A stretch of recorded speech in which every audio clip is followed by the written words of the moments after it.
لو أنزلنا هذا القرآن على جبل لرأيته خاشعا أنزلنا هذا القرآن على جبل لرأيته خاشعا أنزلنا هذا القرآن على جبل لرأيته خاشعا متصدعا من خشية الله. وتلك الأمثال نضربها للناس لعلهم يتفكرون.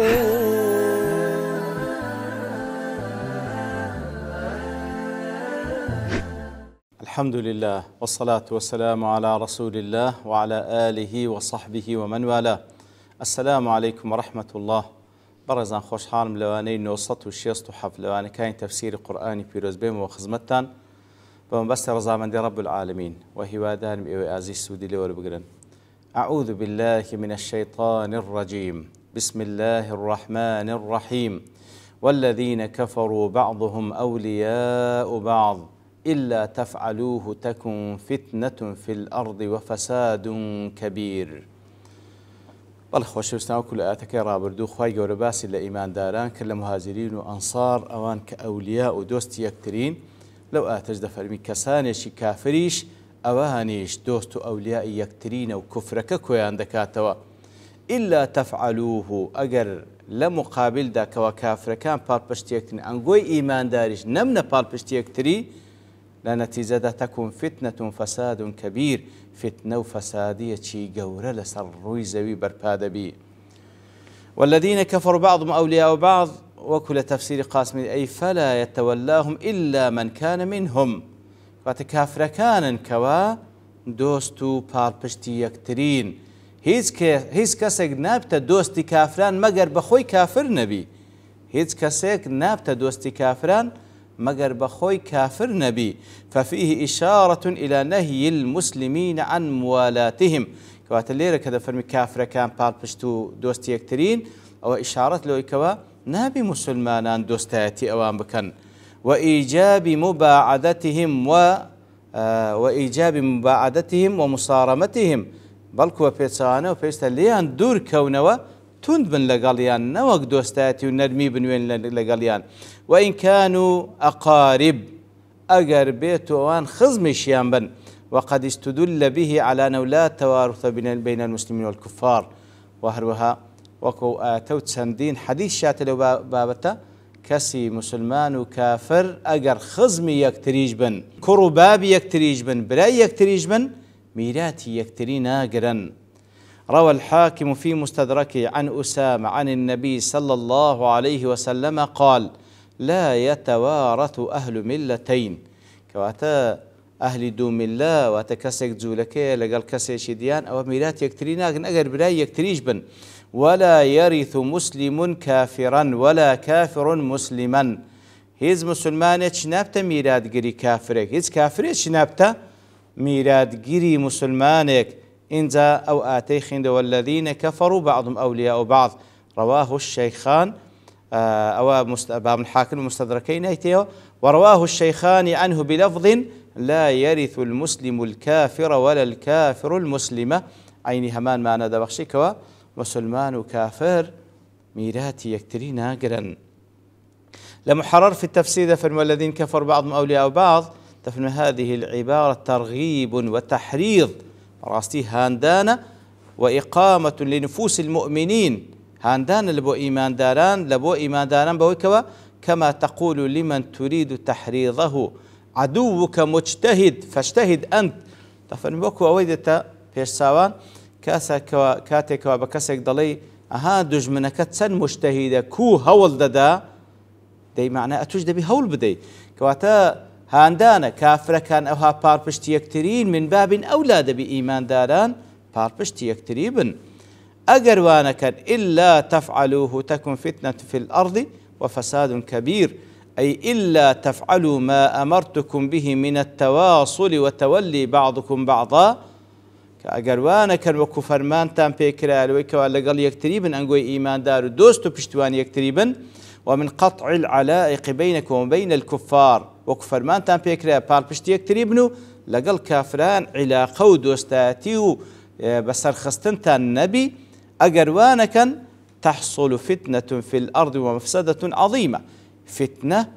برپا دەبی و فەسادێکی گەورە لەسەر ڕووی زەوی لأن المسلمين ما لم يصيروا يدا واحدة على الشرك ئەگەر مسلمانان هەمووی نەبنە یەکدەست لە دژی شرک نەزەنجێن كان الشرك ظاهرا لو حاڵەی الشرك برپا دەبی والفساد زائدا فساد زیاد دەکا لە هەموو ڕوویەکەوە فساد زیاد دەکا في الاعتقاد والأعمال واتە فساد وتكون فتنة في فساد كبير فساد هم لعقيدة ولا بيرو باور برپا دەبی زیاد دەکا هم لە کار و کردەوەکان کار و کردەوەی فساد زۆر دەکا رازي دەڵێ بيان هذه الفتنة والفساد عن وجوه دەڵێ بەیانکردنی ئەو فتنە و فەسادێکەوە خۆی گەورە دەفەرمی کە بەرپا دەبی لەسەر ڕوویەکەوە یەکەم أن المسلمين لو اختلطوا بالكفار في زمان ضعف المسلمين ئەگەر لە کاتێکدا کەوا مسلمانان ژێر دەستەن کاتێکەوە لەگەڵ کافرەکان تێکەڵ دەبن کاتێکەوە ژمارەی مسلمانان کەمە کاتێکەوە کافرەکان زۆر بەهێزن کاتێک کە ژمارەی کافران زۆرە فربما صارت تلك المخالطة سببا لالتحاق المسلم بالكفار لنتيجة دا سبب وايلده أو مسلمانة تواو تيكال دبيو التحاق بأهل كفر دك أخوة بنامان دا لا خالش ديك أن المسلمين لو كانوا متفوقين لم يظهر منهم جمع عظيم أن المسلمين لو كانوا متفرقين لم يظهر منهم جمع عظيم كاتك ومسلمانا برتوازبن بالتأكيد كونابنو لا بابلين تاقموا لجماعتي قورة كونابنو فيصير ذلك سببا لجرأة الكفار عليهم وكاتش كبرتوازبون يتر أو دبتماي أوي كوازياتر كافر جرأة بيداب كان كوا دستيان لودريش كان لخالي سيم أنه إذا كان جميع المسلمين كل يوم في زيادة في العدد أجر مسلمان لهم رجع لا زياد بون بن صار ذلك سببا لمزيد رغبتهم فيما هم فيه كاتبت ما كاتب مسلمان جماريان لزياد بون بي لخويانا وحماستيان زيادة تبدأ بمسلمان كوا وجماريان لزياد بونا نكر بخوان ورغبة المخالف في الالتحاق بهم حتى كسي مخالف كوا كافرة أوش كدبين جماري مسلمان لزياد بونا دبيت ما يوكا أويش ميلي برو أوي برواك وابستناو أو دينا ابن عطية دفرمي تكون فتنة في الأرض الفتنة المحنة بالحرب فتنة أويكوا محنتي شرطان بسداد سبيندري ومن جر معها من الغارات والجلاء والأسر يتل دواي أو حربش أويكوا بسرتان دادي لا أسوار شنواري حرب بويكوالاني بديل دجيرين لا زي ولاتي شارو زيجاي خوتا ودردندرين يتر أو فتنة وفساد كسر والفساد الكبير ظهور الشرك كواتا فتنة ويكوا حرب شرطا بسداد سبيندريو وهروا آثار شونواري حرب لا درب دربون وجيران وكجران تام بسده وفساد شي جورش برباد بظهور الشرك ويكوا الشرك ظاهر دبي مسلط دبي لسرها مجيجاك شنقيطي لعذب النمير دلي وهذا المشاهد الآن سبحان الله دلي أو كاستاد بيندري أو حالته فإن من يسمون بالمسلمين أو أنا كواناويا ليندري مسلمان تولوا الكفار أو أنا براستي ولا لبو كافرانا وقاطعوا المسلمين لقى مسلمانان اجداب راينو ولا لبوانيا وصار هذا الكافر وهذا المسلم يزعمان أنهما إخوان أو كافر أو مسلمان كالقال يكترينا وإجد عادة كان كوكو براش لقال يكتري وأنهما تجمعهما العصبية الفلانية أو القومية الفلانية يتر بتسأوان سئوان كوكردي ولا فلانة قوميات يأخذ فلانة عشيرات يأخذ فلانة شدكو يعني كرديتوا وأن هذه الدولة الكافرة صديقة حتى وكود فلانة دولة كوا كافريشة والله دولتي صديق نزيك اليمن وأن هذين الشعبين شقيقان وما جرى مجرى ذلك أودو الشعب أودو قلا براي يكترين كسيشان مسلمان يشان كافرة فلم يفعلوا ما أمر الله بأن يفعلوه. يتر مسلمانان أو نكن كوا خوا فرماني بيكردينا وكوا دوست يكتريب نابل الكافران دوست بن فكانت فتنة في الأرض وفساد كبير. يتر نتيجة أو فتنة وفسادية برباد بي. ومن عظم هذه الفتنة اختلاط الحابل بالنابل. يتر لقوري أو فتنة وكوا باش خراب تكلي يكتر دبي، لأن المسلمين إذا صادقوا الكفار كاتك ومسلمان برادراتي لقال كافران ذكر أعانوهم على أذية المسلمين وقتلهم وكل ما يريدونه منهم. يتر كاتك مسلمان لقال كافران برادرات بيدا ذكاو دوستاتي ذكا حتى وكذا حديان متيان ددن لدجي مسلمانان لبو قرتنو كشتني مسلمانان وهرمو أوشتاني كوان ليان داوادكن واطلعوهم على عوراتهم وعيب عار أسرار مسلمانان دين باز دكن لبو كافركان. فانتشر في الدنيا الفساد العريض العظيم وانتشرت الفتنة. اتتمشارك أو فتنة وفسادية قورية لسروا يزيو بربابو. وهذا مشاهد يترأوا دبين دري يجب على المؤمنين أن يعتبروا بهذا. بيويستك واتمشارك كانت فتنة وفسادية بربابو بندو آموشقاري وربقرن فيقطعوا ولايتهم من جميع الكفار. أصل مسلمانان كودوا استاذ إخوان لقى كافران قطع بكن ويصدقوا ولاية بعضهم لبعض. بل كل قال يكتري بزور برازقوي زور ببروشة وبإخلاصه ولا ينلبوا يكتريها بوكو مسلمان لئلا تتمادى بهم هذه الفتنة والفساد الكبير. تاوكو أو فتنة وفسادية برباب زياتر نبيتن بيوستا لو حد بوستن. ووصف هذا الفساد بالكبير كاتك وأخوي يقولوا فساد بقورنا دبا لأنه ضياع دين وضعف إسلام. أو فساد لو قوري لبروي ديني بي لبين دسيو أو إسلامتي بي ضعيف دبي وقوة كفار دبي تما كافران بهزبن واطلاع على عورات المسلمين وبتما يكوا عيب عار أسرار مسلمانام كتب دست كافران بواسطة من يصادقهم ويواليهم من المسلمين إلى غير ذلك من البلاء. بهوتي ويكوا أو مسلمانان كوا دسن دوستاتي كافران كان عيب عار أسرار واندما لبو كافران وهروها لبو غير أوش كسندين بلا مصيبة تر بس المسلمانان ديني. محمد رشيد الرضاج دلي الأظهر أن الفتنة في الأرض كواتا أو فتنة كوا أخوي قد فرمي أقر بيت وابكان أو فتنة لسروي زوي بربادبي فتنة كتسية اضطهادهم المسلمين ويكوا دبي تماي ويكوا كافركان مسلمانان بتسوسين نوا وصدهم عن دينهم دبي تماي ويكوا دين كان ببنا كوسبيك لدين خوا لا ينبدن وهي من لوازم قوة الكفر وسلطان أهله. يتر أو حارة لازمة لقال هر زارك وكفر قوتها بي ودا صلاتها بي بالتأكيد مسلمانات دا سوسينتو لدين كان لا ينددا.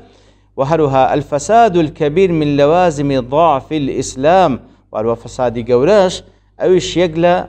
اللي يقلا لوشتان كملازمة لقلتي لقالوا كاتك إسلام لا وازد بي الذي يوجب على أهل تولي بعضهم لبعض في التعاون والنصرة أو إسلامتي كوا أو إسلامي كوا بيوزدك على سر مسلمانان كوا بيوزد مسلمانان بالبشتي يكتريبا وعدم تولي غيرهم من دونهم كالا سريان بيوزدك نسن ولا دوستاتي لقال غير خوام كان لقال كافران. ومن وقف على تاريخ الدول الإسلامية التي سقطت وبادت أجر تمشي تاريخي أو دولة إسلامية نبكي كوا سقوط كرد رخاء نما والتي ضعفت بعد قوة أو دولتان كوا بهزبون بلام أو قوتان لدزدا يرى أن السبب الأعظم لفساد أمرها ترك تلك الولاية كواتا خوكاري هر قورة لبو فساد كوا توشهاد أو بو كوا أو ولايتان نما لبو يكتري لبو مسلمانان أو استبدال غيرها بها يان قورين أو ولايته لجاتوا لبو مسلمانان بي لبو كافران بو. لا تفسير سعد جدالي تكون فتنة في الأرض وفساد كبير أجر أو دوستياتي لبو مسلمانان نبي فإنه يحصل بذلك من الشر ما لا ينحصر من اختلاط الحق بالباطل کەواتە ئەگەر وانەکەن ئەوە چ ڕوودەدا شەڕێکی هەندە زۆر گەورەپا دەبی کەوا باز ناکرێت لەوانە اختلاط الحق بالباطل حق و باطل تێکەل یەکتر دەبێت والمؤمن بالكافر ئیماندار و کافر تێکەل یەک دەبێت و لێک زیان ناکرێنەوە وعدم كثير من العبادات الكبار چەندین عیباداتی گەورە تعطیل دەکرێ و ئەنجام نادرێ كالجهاد والهجرة وەکو هیجرەت و جیهاد ناکرێ لەبەرەوەی مسلمانان پاڵپشتی یەکترینین لەبەرەوەی بەداخەوە پاڵپشتیان لەبۆ کافرانە وغير ذلك من مقاصد الشرع والدين وهروە چەندین مقاصد کەوا لە ئیسلامدا مەقصەدە کەوا وەکو مقاصدی شەرعی لەدەست دەچی و لەبین دەچی والتي قد تفوت إذا لم يتخذ المؤمنون وحدهم أولياء بعضهم لبعض وأتأجر بيتو مسلمانان أولياء دوستي يكترين بن واز لدوستاتي كافران نينا بمعنى كلمة أو فتنة أو فساد قورية برفاد بي خافنا من ده وصلى الله وسلم على نبينا محمد وعلى آله وصحبه أجمعين وآخر دعوانا الحمد لله رب العالمين. لو أنزلنا هذا القرآن على جبل لرأيته خاشعا أنزلنا هذا القرآن على جبل لرأيته خاشعا أنزلنا هذا القرآن على جبل لرأيته خاشعا متصدعا من وتلك الأمثال نضربها للناس لعلهم يتفكرون